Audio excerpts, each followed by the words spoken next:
Also a best-selling business author, and shares his expertise in such books as, calls it Burnaround, not Turnaround, Burnaround, Unlocking the Double-Digit Profit Code, and he also reveals the key to realizing the full potential of a company in his book, The $10 Million Employee. And I'm sure that the Q&A session is going to be pretty informative because Steve likes to say he doesn't think you all have an issue he hasn't already seen. You don't have a problem that he hasn't already solved. Please welcome, everybody, Steve Blue.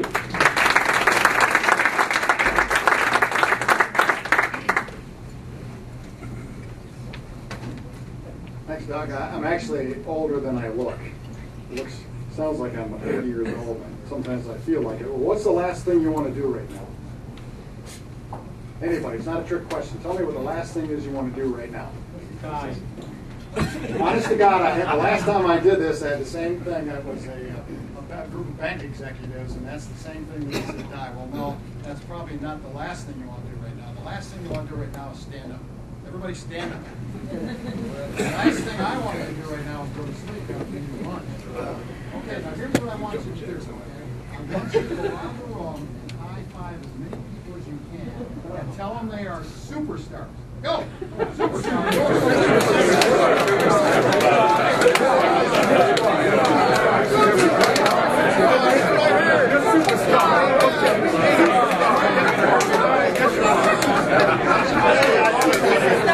Yes, you are. You're a superstar. Thanks, sir. Superstar. Yes. We were on the road yesterday. Hey. You do? You work here? Yes, I do. It's deadly. Tire anybody off the street. I know. Little Brian Coach, which is not enough for me. I need Okay, so we're right down the road. what was the time? How did you feel before you high-fived everybody in the room? Really? Sorry, how did you feel after? Now here's the point. And I want you to really listen to this when I talk about building superstar teams today. Everybody wants to be part of a superstar team, don't they? Yep. You don't want them in your company. Everybody wants to be part of a superstar team, and everybody wants to be told they're a superstar. Even tough guy CEOs like us, huh? Didn't it feel good to be told you were a superstar? Of course it did. Now I want you to think back. Let's take a journey back in time for just a minute. Think about the first day you became a CEO. Remember that? Raise your hand if you remember your first day. Absolutely. Why was it an absolute memorable day, was it not? I quit my job the day my first child was born and started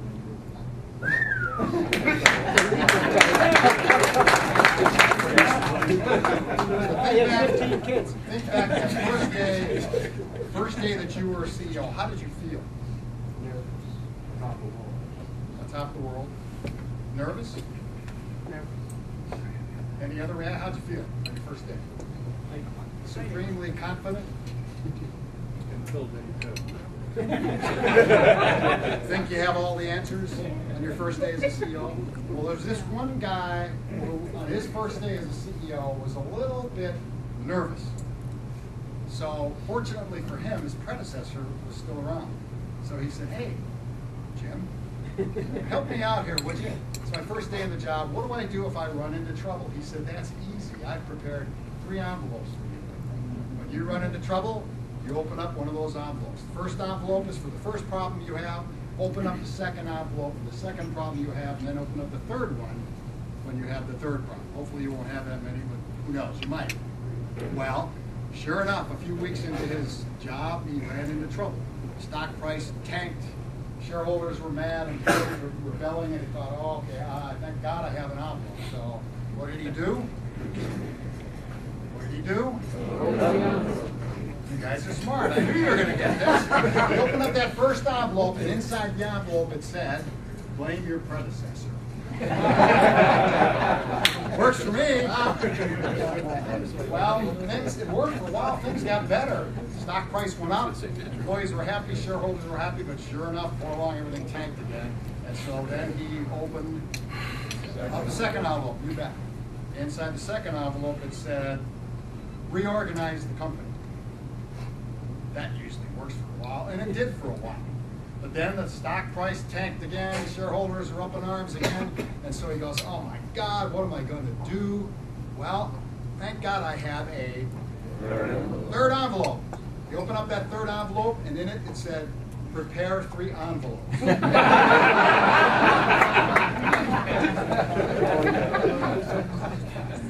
Well, none of us as CEOs ever want to have to prepare 3 envelopes, do we?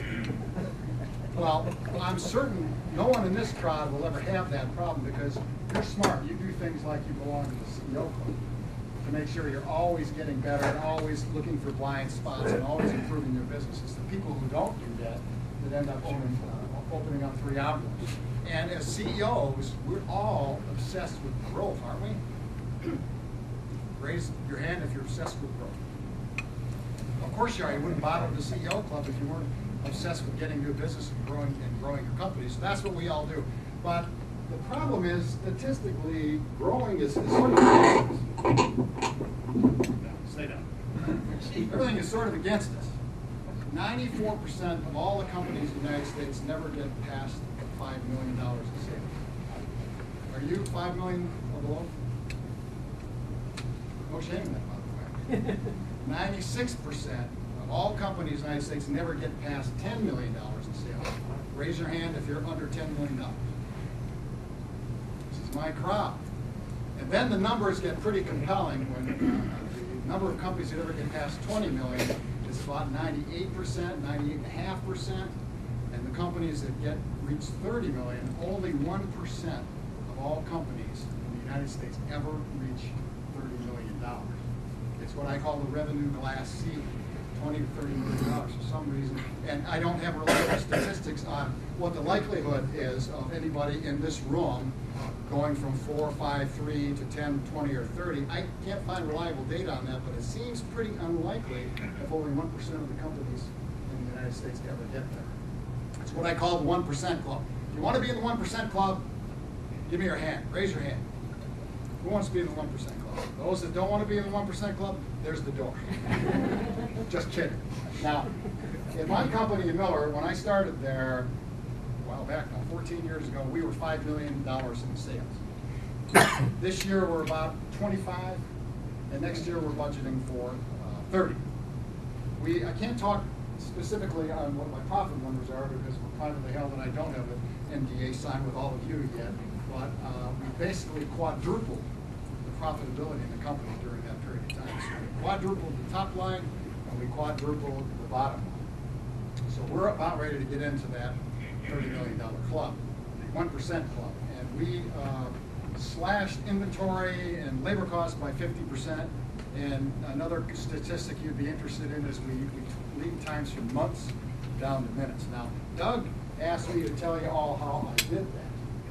I have to be honest, in 30 or 40 minutes it's kind of impossible to tell you exactly how that was done. But I will give you the broad strokes. And if you look in front of you here, there's a participant guide where you can just follow it along. The first principle I want to talk about is what I call learning plus curiosity equals lasting innovation. You have to take a hard look at your market. When I got to Miller Ingenuity and I took a hard look at my market, I realized that about 10% of my output, my biggest customers at the time were the locomotive builders. GE was now Caterpillar. In fact, they were my only customers. Now I have hundreds and hundreds in over 100 countries. So I only sold these two guys 90% of my output. They only used 10% of my output for the new locomotives. They used the other 90% to resell my product into the aftermarket. And what you need to do is you need to take a really hard look at what's happening with your product when it leaves your factory if you're a manufacturer. You have to make sure you understand where that product is going, how much it's getting when it gets there, who touches it before it gets there, what do they do with it after it gets there, how long does it live, Now, in my particular case, what was happening with my product, it was hitting 4 or 5 resellers before it actually hit the end user. And the markups were about as high as 120% from the time it left my factory to the time it actually hit the end user. But our company had learned how to sell only to the locomotive builders, and they weren't curious about what was happening with the rest of us, and it was costing us literally millions. So I took a very hard look at my market channels, if you will, and you have to do the same thing. Whatever your channel is now, be really curious as to what happens to your products when they leave. What I call is you have to follow them till death do you part. I follow a locomotive, as an example, that was built in, say, 1965, 1970. They don't use them in the United States anymore. I build for new locomotives, and I build for locomotives that are 40, 50 years old. I follow those locomotives. I know where they go everywhere in the world. And I follow them wherever they are. Now, that takes a lot of work, and what the problem is with most people, they tend to be lazy. They tend to take the easy way out. So that's the first thing you have to do, is you have to take a hard look at your market. But you have to also be very clear. Let's say you're going to make a change in your channel strategy. You have to be very clear on the cost and the impact of doing that. Because in the case of a market channel strategy, where's now, she knows this, market channel strategy change, it's a big, big undertaking. And it's an expensive undertaking. You have to make sure you know what the implications are. In my case, I had no sales force. I had to get one. In my case, I had no intelligence as to who the end users really were, other than that they were locomotive users, railroads. So what? I didn't know who any of these people were. I didn't have the cash to make a change like that, so I had to go find it. In my case, I found it in excess inventory. And the other issue that I had that was an obstacle that had to be surmounted was you just don't take millions from GE or Caterpillar, which is basically what I did. Even companies that big, you don't take millions from them and then just sort of walk away from it and whistle a happy tune. So I had to make sure that they weren't going to, were not able to, or didn't want to retaliate against me. And that's the subject of another speech. I wouldn't even try to get into that now. But probably the worst problem I had, as difficult as those problems were, and this is one of the key points, is I had a workforce and an organization that was totally unprepared to deal with that change. We'd become bloated. We had high costs, where our lead times were, the locomotive builders would give us 6-8 months to deliver on a product. They were unmotivated. They were what I call toxic, which is the subject of my second book, $10 million employee, and your most toxic employee meets your most important customer, which happens every day. And if you don't know what I mean by that, excuse me, think of airline flight attendants.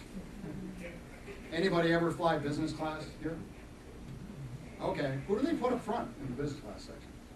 The ones that have been around, I call them the wombats of the air.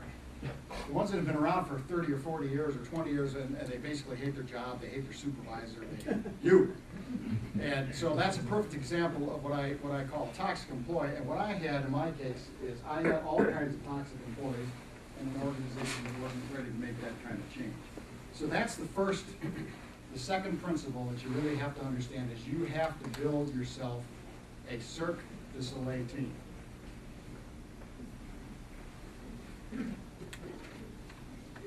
You've seen Cirque du Soleil, anyone? Raise your hand if you do. Pretty spectacular performance, isn't it? A lot. You don't see the Cirque du Soleil performers going, that's not my department. I can't catch you. Oh, no, sorry, not today. I don't feel like it today. They are a highly motivated, highly trained, highly efficient organization that works on the edge. They don't walk into the performance going, well, got another one to do here, Jim. Guess we're going to kind of get through it. Friday yet? They don't. They work on the edge. They keep you electrified. They keep you glued to the edges of your seat. What I want you to do is I want you, if you really want to grow your organizations, I don't care if you're a manufacturer or a banker or an insurance company or a CPA, if you want to grow your organizations, you have to build a Cirque du Soleil. That's the model you should have in mind. You shouldn't have, well, let's see, I want like average employees. Does anybody want average employees? I'm not going to ask you to raise your hand on this, but I'll bet you I know a lot of people who do have average employees. Why? I can't afford anything else. I can't attract anything else. I can't I can't find anything else, and they settle for average, and then they wonder why their companies suck. Pardon the French. You've heard that. Take this out of the film, okay? We'll video it. And then they wonder why their companies suck because they have average employees. Average is what average does. So what you need to do is you have to build yourself, the first building block to assert the Soleil team is you have to build yourself a culture by design, not default. When I got to Miller Ingenuity, I had a culture by default. They were horrible, they sucked. The people in the factory hated each other. The office people had their own special little cafeteria. Factory people weren't allowed in it. They had no cafeteria. They had to take their breaks at their workstations. The language that they used with each other would make a sailor blush. Or as John McKay said the other day, even a sailor wouldn't be proud of that. And that was the kind of culture I had. I had a culture by default. And you may have, I'm guessing you have a culture by default. Now if you have 2 people or 3 people, maybe not. But if you have 10 people, and Mike was 300 people, was that, how many people you had running around? You haven't helped me, man. Companies tend to end up getting cultures by default. And you don't want that. You need to design your culture. Why don't people do that more often? I know it's fashionable to talk about culture. Let's see, CEOs. We talk about culture, macroeconomics. That's what it's about. It's fashionable to talk about culture, but nobody wants to do anything about it. Why don't more CEOs take their cultures? Now, if you're a $1 billion company, I have nothing for you here. $1 billion companies, they can't change their culture. They have what they have, and that's just it. But if you're a $10 million company, $5 million, $20 million, you can change your culture if you really want to. Most people don't do it because they think it's really harder than it is. Anyone ever take on a culture change? It doesn't surprise me, because most companies, most CEOs, that's the last thing they think about is the culture. It's the very last thing. Well, the culture is what the culture is. But you can't just let it be by default. You have to design a culture of your own choosing. And this is a really important part. You have to, in my case, my senior leadership team and I got together and we started figuring out what kind of company do we have? What are our values? What are our core principles? Some cases you have to find them. Some cases you have to make them. It starts with hiring the best people, doesn't it? It starts with hiring people who fit into your culture. Now when we interview people, if I'm hiring somebody in the factory, people that he will work with or she will work with actually do peer interview. People that they will work with do peer reviews on each other. We want to make sure that this person's going to fit into our culture, because our culture is everything for us.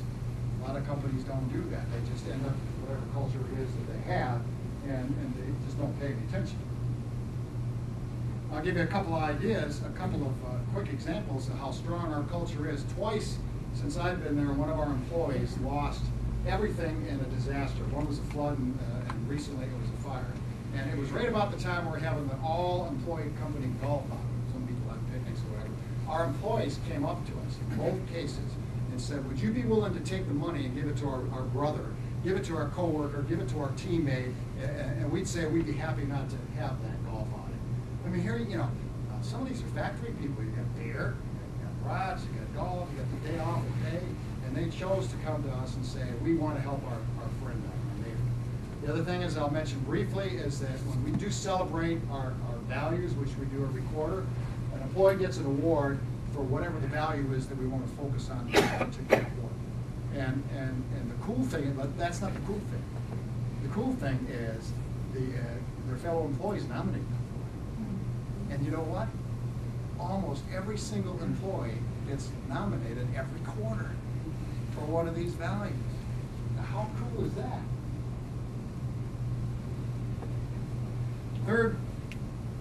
Second thing you have to do, first is culture by design. Second is you have to have communication that is relentlessly, what I call relentlessly simple. Clear, convincing, and compelling. I call it communication by Chinese water torture. I keep pounding the same message. So every time I get employees in a room, I never miss the opportunity to, in a relentlessly simple way, to say, and this is very simple for me, here's what I say. The bad guys are out there, and they're coming for us. And the only way we're going to keep them from getting us is by getting better and better and better. Now, it's a little slicker than that, but not much. It's a very simple, compelling, convincing argument. And every time I buy a company, I bought a couple of companies over the years. I get all my employees together, and I say the same thing every time. I made two very different speeches this week. One was the guys that we bought to tell them that unfortunately they're all out of a job. And now I'm having this gathering telling you guys that now because we've done that, you're more secure than you were before. And what's the point to my employees? You don't ever want to be the guy that gets bought. Does anybody want to be the guy that gets bought unless you're going out with a lot of money? No, you don't want to be the guy that gets bought. You want to be the guy that does the buying. So I never miss an opportunity to appeal to people's fear and their desire at the same time. You have to do both. You can't do one. When I made the change in the channel strategy, the shareholders were scared of it. We'd sold this way for 50 years. They were afraid that we'd go belly up if we did it wrong, and they were right. So I told them, I said, here are all the good things that are going to happen to us if we do it. This was after exhaustive studies. And here's all the bad things that are going to happen to us if we don't. Our patents are expiring, our risk is too concentrated. See these in the room? You always have a little section there in the audits and reviews on concentration of risk, huh? How about only 2 customers that have all your sales? So here's all the good things that will happen to you if we do. Here's the bad things that will happen to you if you don't. Now here are the takeaways on this whole Cirque du Soleil team. First of all, you have to decide, you, Mr. or Mrs. CEO, have to decide what kind of company do you want in terms of what kind of team, what kind of culture. You have to make that choice. So that's first. What kind of company do I want? I know what kind of company I want. I know it's the kind of company I built. It's the kind of company I designed. It's exactly what I wanted it to be. We just rebranded the company not long ago and did another values and discovery as to who we are. And I was just so proud to see all the things my employees were saying about the company when they didn't know I was listening that really reflected the kind of company that I wanted to build 14 years ago. And that's your choice to make. Second thing is you declare it. You bring everybody together and you say, this is the kind of company we're going to have. Is it the kind of company we have today? No. But it's the kind of company we're going to have. And you make that declaration. You know, it's not a secret. Culture shouldn't be secrets. The kind of company you want shouldn't be a secret at all. Then you have to deliver it. I'll give you an example. One day when I'd been there maybe 2 months, you know, the language was unbelievable. The way they talked to each other was, I'm not talking hell. I'm not talking damn. You can imagine the kind of words I'm talking. They throw around each other all the time. I mean, you wouldn't want your mother working there. You wouldn't want your daughter working there. And I said to people, I said, we're no longer going to tolerate foul language in the factory. Period. You can't talk that way in your church. You can't talk. They actually thought they had a right to really use vulgar language. They really did. You wouldn't believe the people that argued, well, we have a right to do that. Freedom of speech. Yeah, it's exactly right. That's a good point, because I got that and I say, you know what? Businesses are not democracies, folks. We like to run them like democracies. We like to we like to give people a chance to get involved. But we are not democracies. And so I said, now, from now on, from today on, there's a zero tolerance for that kind of language. There will be no warnings. There will be no second chances. First one that does it's going to get fired. Second one that does it's going to get fired. See Doug Johnson back there? I knew it. I've been around a long time. I know I don't look like I have. I've been around a long time, and I knew I would get tested pretty soon. Well, within an hour, somebody did it. I fired him. Within 2 hours, second guy, I fired him. Honest to God, within 3 hours, I fired 3 people. By that time, I was wondering if I was going to have a factory left. It's horrible. It's horrible. We get in employee meetings and people be mad that we couldn't swear. So you have to be very deliberate on that, and you have to everything has to reinforce the culture that you design. And as I said, we're very guarded about who gets into our club, if you will. We shrink them. There's more elegance than that. We do psychological testing of them, different degrees depending on where you come into the organization. We do peer interviews. We take a long time. We glacially hire and we nanosecondly fire. I went a long time for a sales guy, long and long. Good sales guys are hard to find. He passed everything, the psychological testing. This guy just went out, everybody loved him, pure, he was great, and I fired him within 2 weeks. Took me a year to get him there. I fired him within 2 weeks. You find out you make a hiring mistake, do something about it right now. You've heard Harvey McKay speak. Harvey will tell you, when do you know you need to fire somebody? And he'll say, the first time you think of it. But nobody's don't. They sort of hang on, oh, will I get a replacement? It's great. Well, by that time, I had a culture I was pretty happy with. It was a Cirque du Soleil culture, and I was really, really happy with it. But in the beginning, I had 6 months to deliver the product. Now I had to do it in days. I had to get lean. I could no longer have just a Cirque du Soleil team. I had to have a lean Cirque du Soleil team. And I want to tell you, and lean, by the way, does not apply all, and Doug will tell you this, I'm sure, does not apply only to manufacturing organizations. I'm on the board of Winona Health, and we employ lean principles in the hospital.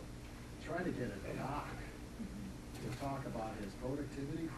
Hey, doc, maybe we can cut a few things out of here. Oh, no. People will die if we cut out this stuff. You can do it. But so the next thing we had to do is we had to take the organization to the next level on a lean journey, organization-wide, because I knew that if I wasn't the least cost, most efficient producer on the planet, I wasn't going to survive the global wars of the coming decade. The Chinese were going to get me for sure. And so that was the third, if you will, transformation that we made. And you need to know what you're doing when you do that. I hired an expert before I even started down that road, and I wanted to understand, what does it mean? He said, well, what it means, boss? He said, about half the factory is going to have to go. Because they won't make the good people, don't misunderstand me, been around for a while, but they wouldn't make the transition from regular everyday stuff to the lean journey, because they wanted to check the brains at the door. Just come in and do the job, make the widgets. They didn't want to participate in lean teams. They didn't want to participate in continuous improvement efforts. And he said, be sure you understand, boss, we go down this road, we're going to have to take out half the people. Oh, no, by the way, you're going to have to let me run fat before I can get lean. So we did that. We hired a bunch of people extra that fit in the new lean mold that we wanted. People had done it before and understood the principles. And he was right almost to the person. About a year and a half later, half the factory had been turned over. Now, remember, these are good people. These aren't the toxic people that I used to have. They're good people, but they just didn't fit into the lean culture, and they needed to. And once you do this lean thing, you have to really reinforce it with everything you do. You can't be lean one day and not lean the next. I'll give you an example. I just built a warehouse for about $1 million. And my board wanted to know, why can't you just, because I need extra space for more inventory. My board wanted to know, why can't you just move that somewhere else down the road, rent some space? Can't do that. That's against everything lean is all about. You can't be lean and spend a half hour every trip sending the guy down the road to pick something. And you also have to be prepared to back it up with capital resources. Lots of money will go into lean. So we did it. Was it worth it? I don't know, you tell me. Our lead times dropped from months to minutes. That sound like something that'd be worth it? Yeah. Slashed our labor costs in half, slashed our inventory cost in half, and all the while my numbers are going like this, my employee headcount's going just like that. Ain't that sweet? Huh? Lean journey is definitely something that you want to do, and I would encourage you, it was a key part of what we did, I would encourage you to take that plunge. So by now, I got lean Cirque du Soleil, I've got a terrific workforce, the numbers are all going exactly the way they should, and I'm looking for the next phase of development in my company. And this is what you have to do. When you get to plateaus, when you get them, you have to do something to get bigger, bolder, and better. Go to the next plateau. The key is knowing when you're approaching the plateau and starting the initiative just before you get there. Because if you start it too early, people just go, geez, every time we turn around, this maniac's changing something else. You want to do that. But I decided at that point in time, it was time to go global. Raise your hand if you're a global business. That doesn't surprise me. The numbers, the statistics of companies under 50 million that are global is less than 19 or 18%. When I started on this adventure that I'll just tell you briefly about, we were zero international. We had, in the beginning, 2 customers, and only in the United States. Now, 25% of my business is outside of the United States. I have hundreds of international customers. I have a major presence on almost every continent. And the reason that you want to go global, I'll tell you, is because the money's better out there. Especially if you're a manufacturer. If you're a manufacturer, especially in less developed countries, I'll give you an example. I take a product that I sell for $1, just to use a number, in the United States, I'll get $1.75 in Brazil. Same product, same labor, same material cost, same everything. Margins are 60 to 70% better out there. The other reason you want to go global is because you get an opportunity, especially as a manufacturer, to see the next generation competition before it arrives on your shores. Now, anybody worried about the Chinese? Nobody worried about the Chinese? Should be. I know, because I'm out there and I have salespeople out there and I have relationships out there. I do a lot of sourcing from China and I do a lot of selling into China. I know that there's 2 companies there that have knocked off my products. They haven't gotten to the United States yet because they're still testing and developing and refining and honing it there. But I know it years before they get here because I'm out in the international market. So what I do now is, politicians, anybody in politics here? They call it inoculating. By the time these guys do get to the United States with my knockoff product, I will have already convinced my customer that's such a bad idea. They wouldn't go for it. So that's the second reason you want to go global, because it's a great opportunity to see what your next generation competition is going to be. Now, a couple of cautions about international selling. There's some reasons why not. Most companies, smaller companies, again, when I started to go international, I was only about 11 million. So I was about as small as they get in terms of small companies that don't want to go international. But most companies that don't do it because they think it's going to be complicated and expensive. And they're right. It's complicated and it's expensive. If you're gonna sell, deliver, and collect money from another country, you better know what you're doing, huh? But I want to tell you, it's not that hard, really. It's not that insurmountable. All kinds of resources out there that you can use. Believe it or not, the government is here to help you. All right, Doug. Maybe not all of them, but I got to tell you, United States Commercial Service, and it's on your takeaway, is really a phenomenal resource. They have in-country guides in every country you could possibly want to do business with.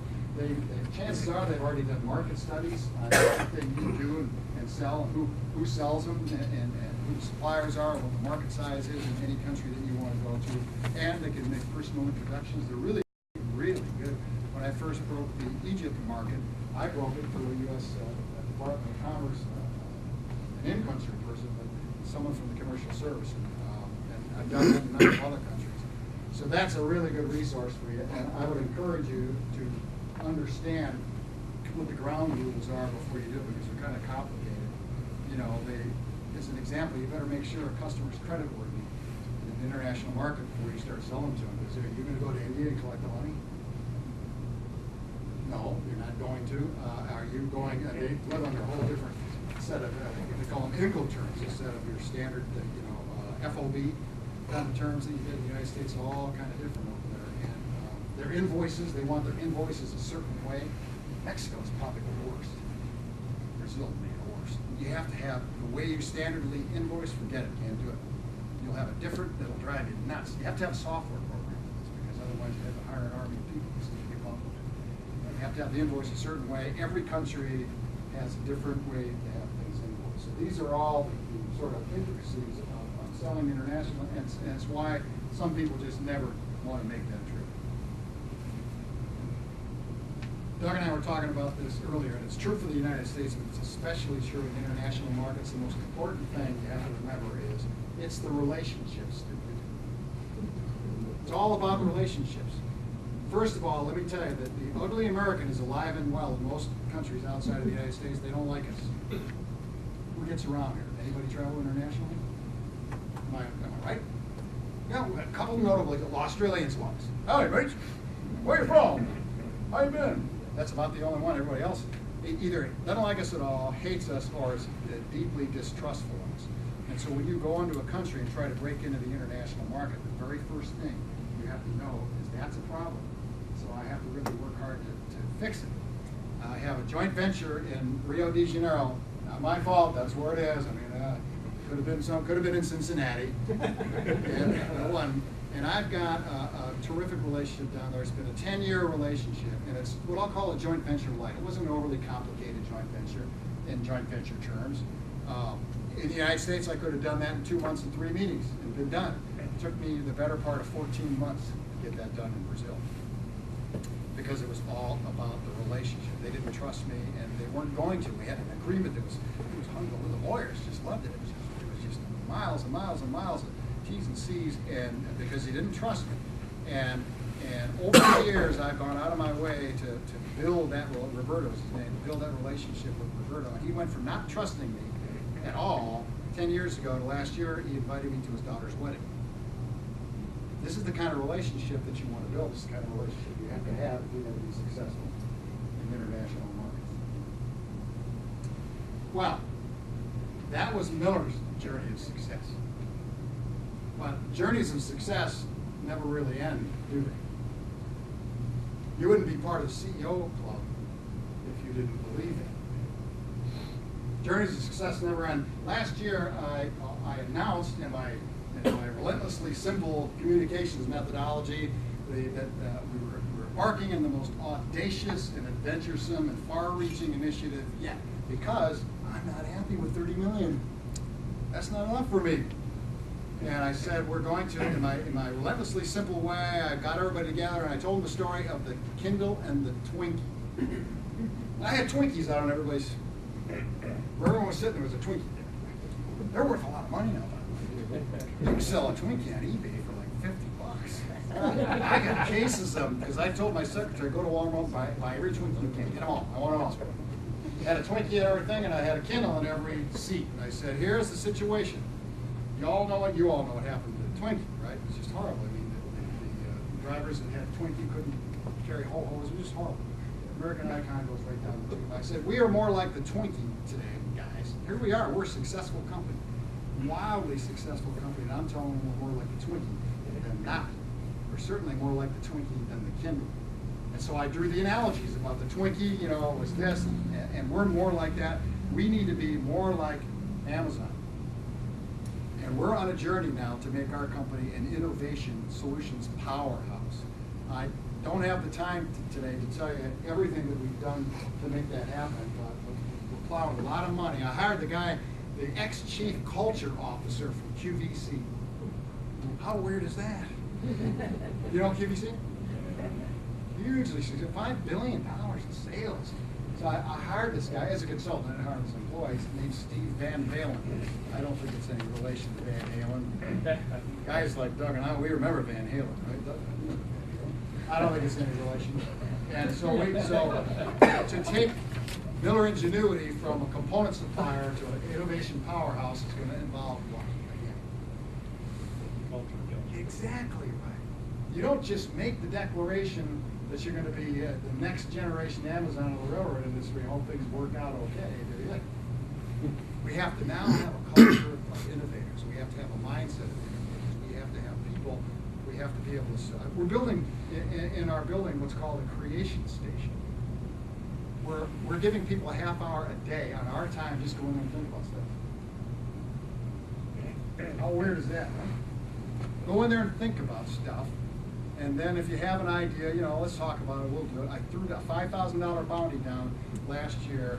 Now, these factory people were making, I don't know, $12, $15 an hour. $5,000 is a lot of money. But whoever has the best idea this year that's implementable. And we're going to give it. We have a really innovative, cool new idea, simple, elegant in simplicity, and that 2 or 3 of our factory employees came up with, and so I'm very happy to give them that $5,000 go. So that's the next journey. Now, before I close, I have yet to tell you the most important thing I want to say today, but I'm going to save that until after questions, and then I'll close. In the meantime, I'm happy to take questions.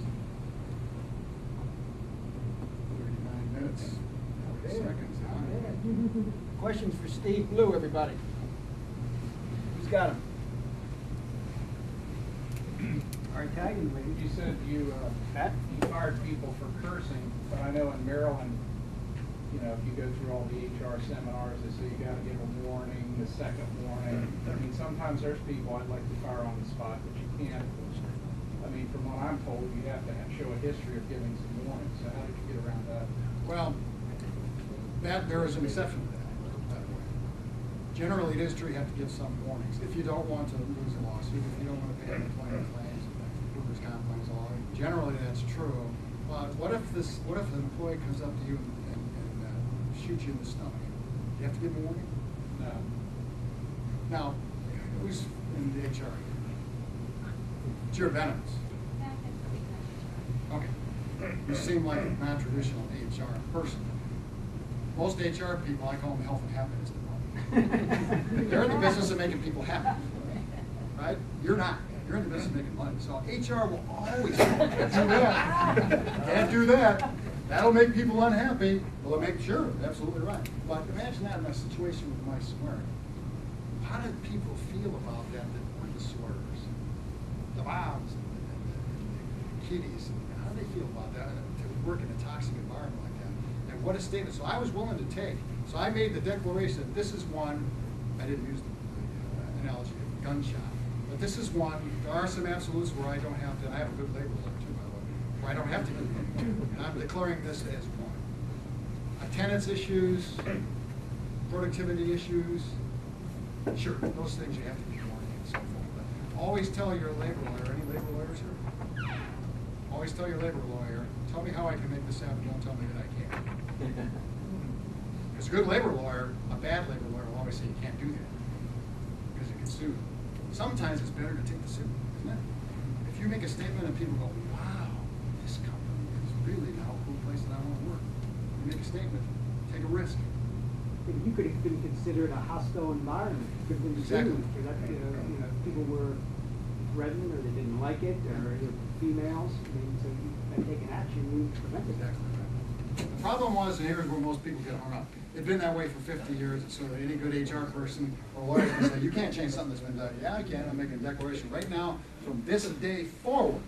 I can't speak to what happened. This is hard to do if you created that mess.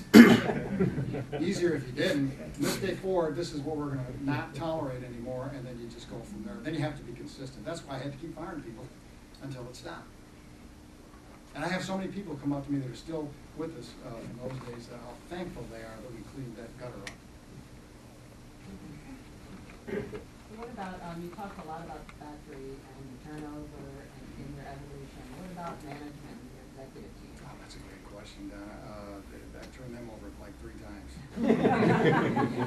It's not, don't misunderstand me. Now I have a killer team. I mean, it's a team by design of senior leaders. All of them are ex-GE executives, as a matter of fact. And they're just phenomenal, but it took a long while to get them. And I employed the same principles for them as I did with the other people. I said, what kind of team do I want? What are the characteristics of that team? What are the skill sets of that? Skill set's easy.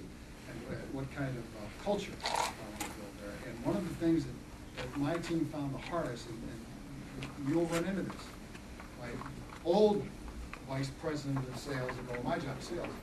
Oh, that's not your job. The old manufacturing manager go, my job is manufacturing. No, that's not your job. Senior leadership team's job is what? To make a profit. Here's a novel idea.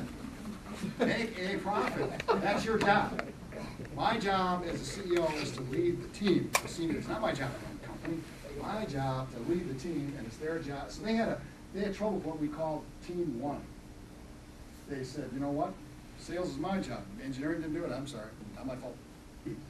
Not my fault. A lot of compensation systems are this way. Quality gets the goodies if they make their goal, but their goal is in conflict with what manufacturing's goal is. Ever see that? Perfect example is Lehman Brothers. That's pretty topical now because it was 5 years ago. When they went belly up, they were giving their executives bonuses. For what? That's what most companies do. They have compensation systems that do not unify and align the organization. Quality's going this way, manufacturing is going that way. In my company, if we hit our profit budget, everybody gets the same percentage of profit share. Everybody, including me. If we don't hit our profit budget, nobody gets it. I don't care what your department did if we don't make budget. Now, yes, every department has to have individual goals and all that kind of stuff, but you have to have a unifying compensation system that everyone's on the same, and that's what happens, that's how you get toxic people, because they get mad because you got a bonus and I didn't. You hit your goal and I didn't. One time, when we were come that close to missing our budget for the year, which we've never done, by the way, I'm in the factory and the guy from the factory comes up to me and goes, "Hey boss, I'm worried about making the budget this year."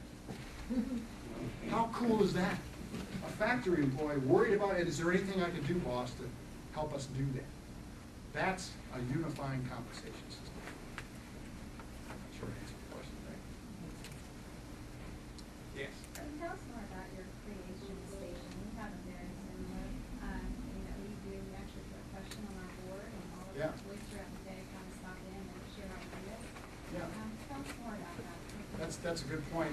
We have what we call toolkit meetings. I don't know why they got that name, but they do.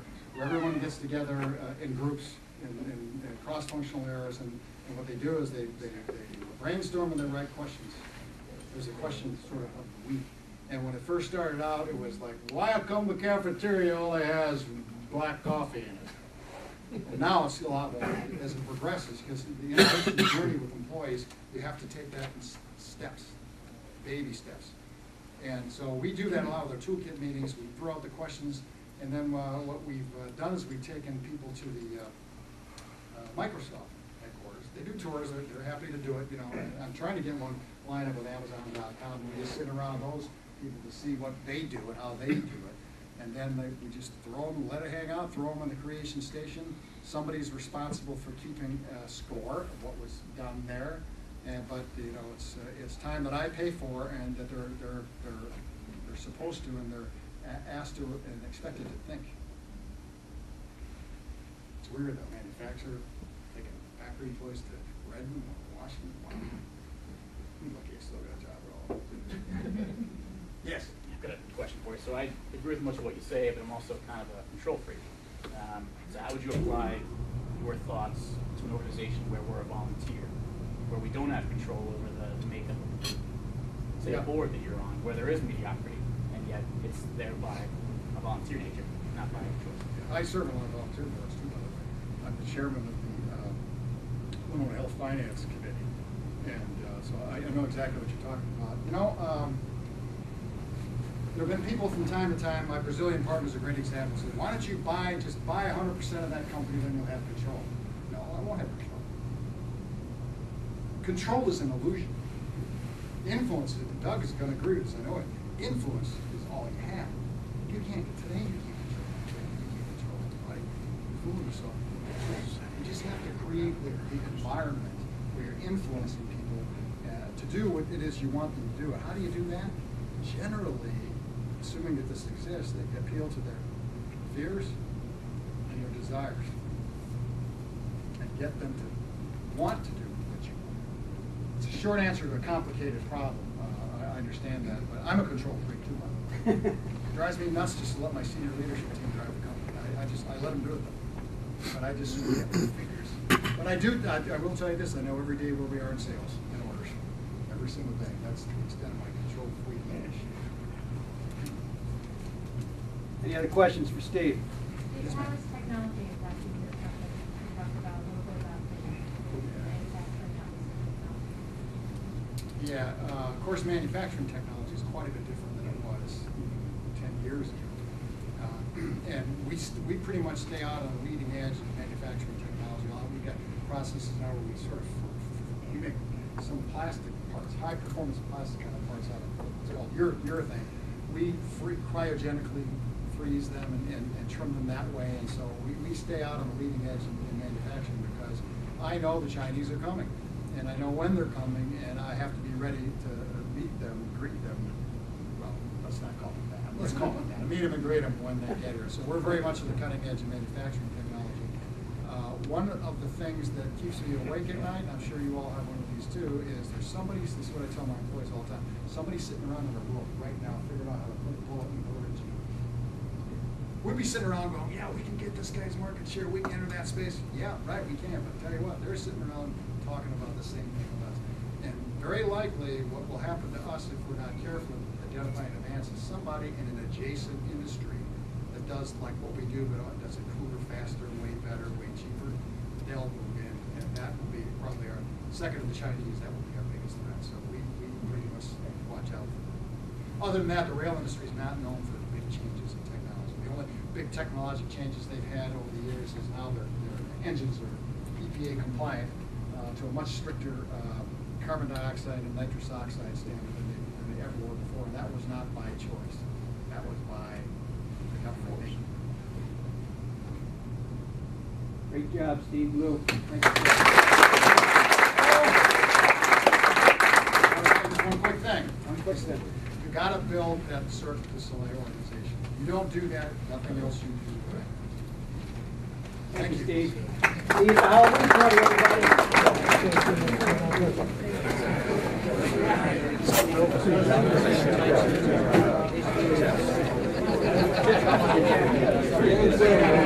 Jack, I'm looking you up.